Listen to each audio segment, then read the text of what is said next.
How do I do it all? The Brezza gives me the power.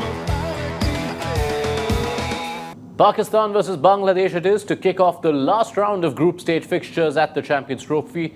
Unfortunately, not much riding on it as far as the competition is concerned, but there is proverbial pride and potentially futures on the line. Let's look ahead to that contest on Maruti Suzuki Arena presents ESPNcricinfo Match Day, where we are in the company of Wasim Jafar in our studios. Thank you, Wasim, for your time. Thank you. So unfortunate that in a competition as packed as this one, we're going to have a dead rubber.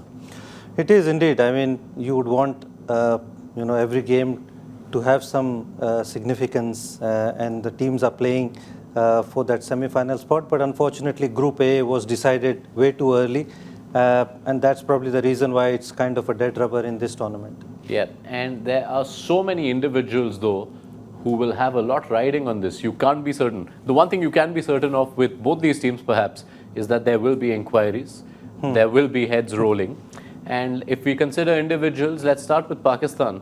Babar, Azam, Mohammed, Rizwan. And more than just their runs and scores, how they are perhaps emblematic of Pakistan's ODI batting template, which finds itself honestly in a time warp? Yeah, I mean, it's been happening for a while now. Even the 50-over World Cup was a disappointing affair for them. T20 as well. I mean, T20 World Cup was also a disappointing campaign for them. And the template that Pakistan is playing with, has been disappointing. They need to, restructure and think about how they're gonna play that positive brand of cricket, which is not to be seen for a while now. With things happening like the coaches resigning. At one stage it did look like they made a good effort of signing big names, Gary Kirsten, Jason Gillespie, but within few months they've been resigned. And Pakistan back to, even though they won the test matches on the rank turners, but in this format, it looks like they're playing pretty old brand of cricket. So they need to think, they need to find the personnel.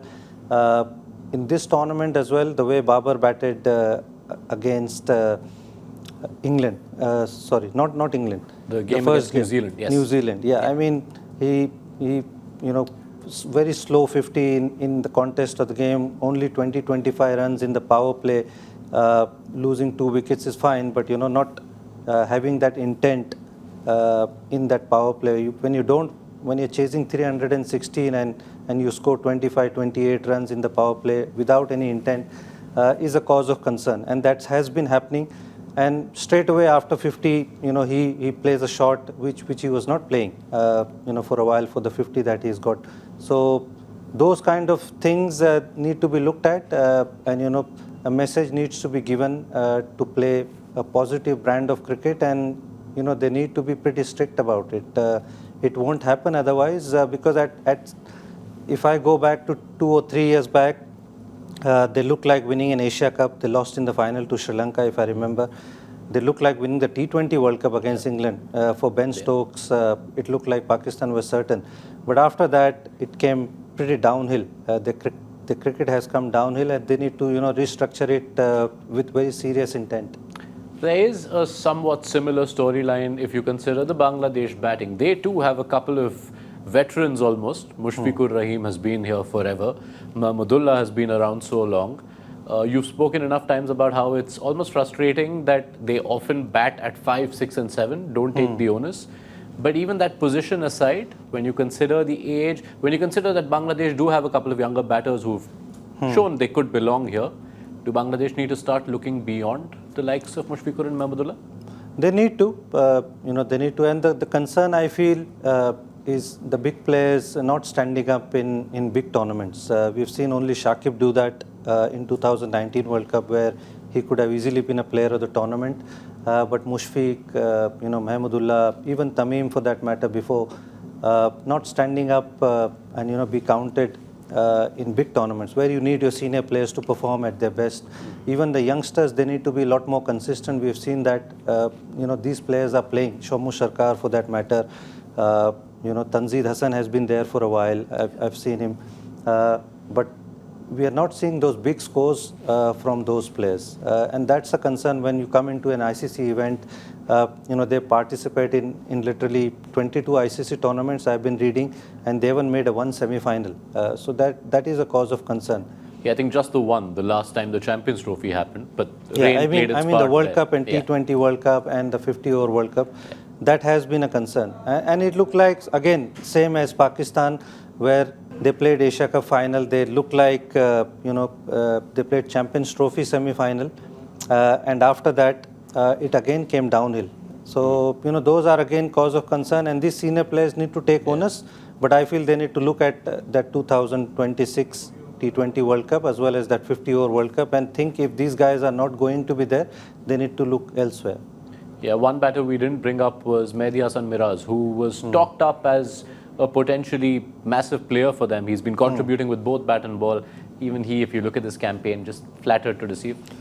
Yeah, I mean, again, it's very inconsistent where, Bangladesh makes him bat. We've seen him open the innings. We've seen him come at number 3. This World Cup, he was batting at number 4. So his position is not, very certain where he's going to bat. So, all those things need to be talked, and, you need to stick with that position for long. Sometimes they just throw him for the wickets to not fall. It looked like that way, that he's going to bat at number 3 and 4, so we don't lose wickets. It doesn't look like it's a certain position that he's going to bat there for a while. So that is a concern for me. And like you've said, those guys, Mushfiqur, Mahmudullah, they bat at 5 and 6. You rather see them bat at 3 and 4, and take that responsibility of a senior player and take the team through, which is not to be seen.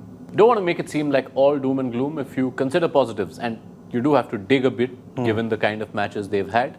But both teams have a leg spinner who stood out in Abrar Ahmed and Rishad Hussain. Yeah, I mean, Bangladesh have found a very good leg spinner. They didn't had for so many years, but suddenly they stuck with him. Bangladesh was the only team which didn't have a leg spinner, but they found a good one, and I'm happy for that they've stuck with it. Otherwise, their tendency was to always believe in that left-arm spinner or an off spinner. But Rishad Hussain has been a positive in white ball format, and that's good to be seen. Nahid Rana is again, very positive. Their fast bowling, I would still believe, is a positive. It's only the batters who haven't put up the scores for their bowlers to fight. But Rishad has been definitely a very positive. All right, going to take this opportunity to get a quick prediction out of you. So much riding on it, but which way do you see it going? Well, I'm going to back Pakistan. Obviously, they didn't have the tournament that they would have liked, but they're back again in their home country, and at least a win. It's not going to obviously heal a lot of wounds, but Pakistan is a better side, playing at home. So I'm backing Pakistan. Yes, we will hope for that. Thank you so much, Wasim Jafar, for your time and thoughts. Wasim will be back with us just before toss time to build up to that contest, as we also dive deeper to look at what Pakistan and Bangladesh need to improve to compete a little better at these events. Be sure to join us then on Maruti Suzuki Arena presents ESPNcricinfo Match Day. How do I do it all? The Brezza gives me the power.